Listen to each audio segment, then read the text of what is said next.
جن کی وجہ سے کوئی بھی رشتہ، کوئی بھی ریلیشن شپ یا تو کمزور پڑ جاتا ہے یا ایک وقت میں آ کے ٹوٹ جاتا ہے۔ سب سے پہلی چیز ہے lack of respect. According to psychology, احترام کا تعلق کسی ذاتی قدر و قیمت سے ہوتا ہے۔ جب ایک شخص دوسرے کی رائے، احساسات اور ضروریات کو نظر انداز کرتا ہے تو دوسرے شخص کی ذاتی قدر و قیمت کو ٹھیس پہنچتی ہے۔ یہ بیہیویئر ایک سائیکولوجیکل کانٹریکٹ کی خلاف ورزی ہے جو یہ طے کرتا ہے کہ ہم ایک دوسرے کے ساتھ کیسے پیش آئیں گے۔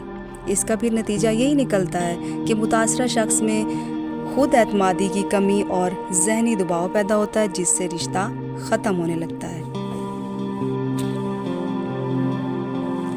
دوسرے نمبر پہ ہے بریکنگ آف ٹرسٹ۔ بھروسہ ایک رشتے کا نفسیاتی پلر ہے، ایک سائیکولوجیکل پلر ہے۔ جب یہ ٹوٹتا ہے تو متاثرہ شخص کا سیکیورٹی بیس ختم ہو جاتا ہے۔ اسے یہ محسوس ہوتا ہے کہ وہ کسی پر بھروسہ نہیں کر سکتا۔ سائیکالوجی کے مطابق فیئر اور انسیکیورٹیز کا احساس پیدا ہونا شروع ہو جاتا ہے اس کے اندر۔ دھوکہ کھانے کے بعد انسان کے اندر شکوک و شبہات بڑھ جاتے ہیں۔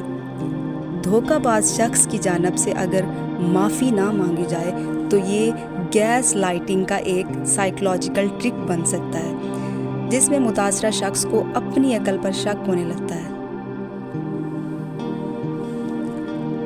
Poor communication. سائیکالوجی کے مطابق بات چیت جذبات کے اظہار کا ذریعہ ہے۔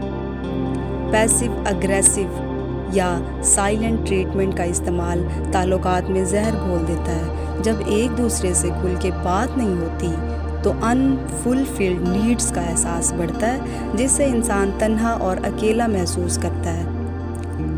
یہ ایموشنل ڈسٹینس پیدا کرتا ہے جو رشتوں میں ایموشنل ویلیڈیشن کی کمی کا باعث بھی بن سکتا ہے۔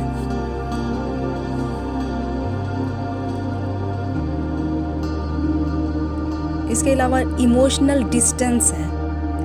سائیکالوجی کے مطابق جذباتی دوری۔ ایموشنل ڈسٹینس کیا ہوتا ہے؟ جذباتی دوری، جس کو ہم ڈسکنیکشن بھی کہہ سکتے ہیں۔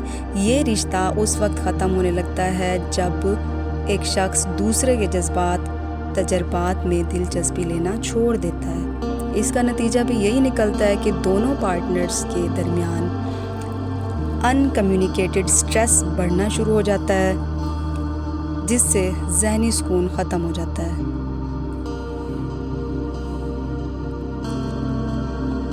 پھر ایک اور چیز ہے جو ہے ون سائیڈڈ ایفرٹ۔ جب ایک شخص مسلسل رشتہ بچانے کی کوشش کرتا ہے اور دوسرا نہیں کوشش کرتا کہ اس رشتے کو بچایا جائے، تو اس کے سائیکولوجیکل ایفیکٹس یہ ہوتے ہیں کہ کوشش کرنے والا شخص جلدی تھک جاتا ہے، ایموشنلی ایگزاسشن کا شکار ہو جاتا ہے۔ یہ رشتہ دوسرے شخص کے لیے انفورسڈ کانٹیکٹ کی طرح بن جاتا ہے، جہاں اسے رشتہ نبھانے پر مجبور کیا جاتا ہے، جس سے اس کی آزادی چھین لی جاتی ہے۔ یہ دونوں پارٹنرز میں اگریشن اور ڈپریشن کا احساس بھی پیدا کر سکتا ہے۔ اس کے علاوہ relation ship as a burden. جب ایک رشتہ ذہنی سکون چھین لے اور تکلیف کا باعث بنے تو یہ سائیکالوجیکل برڈن بن جاتا ہے۔ نفسیاتی طور پہ یہ رشتہ ٹاکسک ہو سکتا ہے، جس میں دونوں افراد ایک دوسرے کے لیے زہر بن جاتے ہیں۔ یہ کانسٹنٹ نیگیٹیوٹی کا ایک چکر پیدا کرتا ہے، جس سے دونوں پارٹنرز کی گروتھ رک جاتی ہے۔ اس کے علاوہ ڈائیورجنٹ پاتھس، مختلف راستے۔ سائیکالوجی کے مطابق یہ دونوں افراد کی پرسنل آئیڈینٹی میں تبدیلی کو ظاہر کرتا ہے۔ دونوں افراد کے مقاصد اور ترجیحات میں فرق ڈیولپمنٹل ڈسکارڈ پیدا کرتا ہے۔ یہ دراصل انفرادیت کی بڑھتی ہوئی مانگ ہے، جس میں دونوں پارٹنرز اپنی پرسنل آئیڈینٹی کو زیادہ اہمیت دینے لگ جاتے ہیں۔ Lack of forgiveness and accountability. اس میں کیا ہوتا ہے کہ جب کوئی اپنی غلطی تسلیم نہیں کرتا تو متاثرہ شخص کا اندرونی سینس آف جسٹس، انصاف کا جو احساس ہوتا ہے، وہ مجروح ہونا شروع ہو جاتا ہے۔ بغیر معافی کے ماضی کے زخم رشتوں میں بیک لاگ کی طرح جمع ہوتے رہتے ہیں،